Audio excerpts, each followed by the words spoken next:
This is a story that was sent to me by Dusty Colleen. Dusty told me that he remembered being in the distance at Lucky's back in the day, and Billy was playing on a table a little ways away from him across the pool hall, and Billy was breaking, and I'll quote Dusty here. He says, when he was breaking, he smashed a cue ball, and it blew up. I remember there was a cloud of dust in the air. It was so long ago, my memory isn't spot on.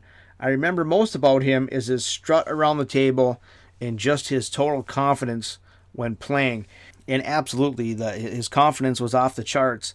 And I actually remember this story, and I've got another extension to the story. I waited for this moment because I knew that Dusty sent me this. I was actually there that night. I was a few tables down, and this might have been like practicing before Summer League on a Thursday night, something like that. And not only did he break the head ball on the break, he shattered the head ball. I remember it like it was yesterday. It was the 15 ball. It shattered.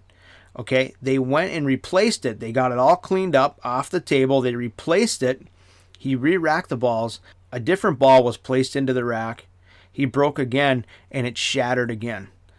2 breaks in a row within 5 minutes of each other, however long it took to clean that table off. He shattered 2 head balls in a row. I've never seen it done since. I had never seen it done before that, but it happened not once, but twice. He shattered 2 head balls in a row. And that's how amazing that guy's break was. All right, next one is from Jeremy Sipes. He said Billy was playing Vince in reference to this earlier story that Jeff Shalene told us. I remember watching the match. It was 0-6. Vince dry broke and Billy ran 7 straight while talking to people, walking past him, singing and dancing. His talent was amazing, and I was fortunate to play lots of pool against him. So he might have been singing that song that we can't think of. So if anybody could think of the song that it was, that would be great. But there you go. Somebody else saying that he was singing and dancing, carefree, didn't have a care in the world, and he ends up running 7 in a row to beat Vince Chambers in that tournament. Just amazing. Next, I've got one from Clayton Larvick, and Clayton and I tried to connect like 3 or 4 different times. Our schedules just didn't line up. He wanted to come on the show and tell some stories, but I do have something from him. He says, I played on 2 teams with Billy for 2 years at Mr. Lucky's. He was a great player and a good guy. I used to play for a few dollars with him once in a while, and one time I ran a rack on him for $1. I made him sign it, and I carried that dollar in my wallet for several years. Don't know whatever happened to it now.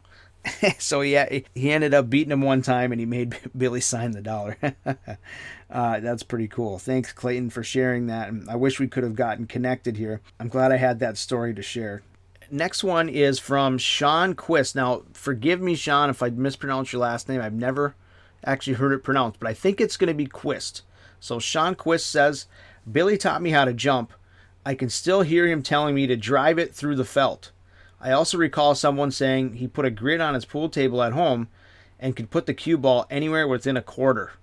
He was gone too soon. Absolutely. He did do the grid thing. I heard about that. And he actually wrote a book of, I think it was 100 shots. And the gist of the book was you needed to put, and the gist of the book was that you put a piece of paper, an 8x10 piece of paper, on the table somewhere, and you had to shoot the shot and get the cue ball to stop on the piece of paper. So he did all kinds of different things like that, and not a better guy to teach you how to jump, Sean, so very cool.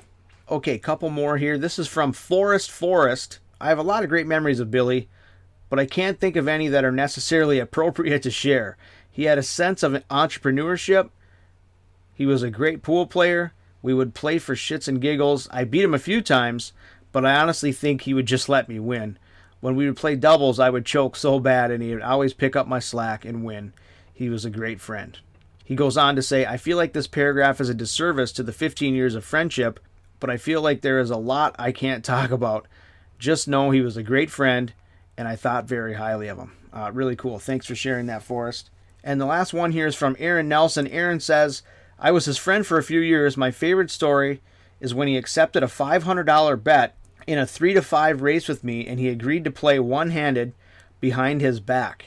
Ran 2 racks and won the third pretty handedly. And he goes on to say, shake my head. He was a great and fierce friend. I again, some people might not believe a story like that about a lot of people, but I believe it, and I seen him do things like that. And so there was no doubt in my mind that he could run tables on you one-handed behind his back. Didn't matter. He could do some amazing things on the pool table. Aaron goes on to say, I spent almost every walking minute with him when he was living with Roger Koski. Again, great guy, and I miss him a lot.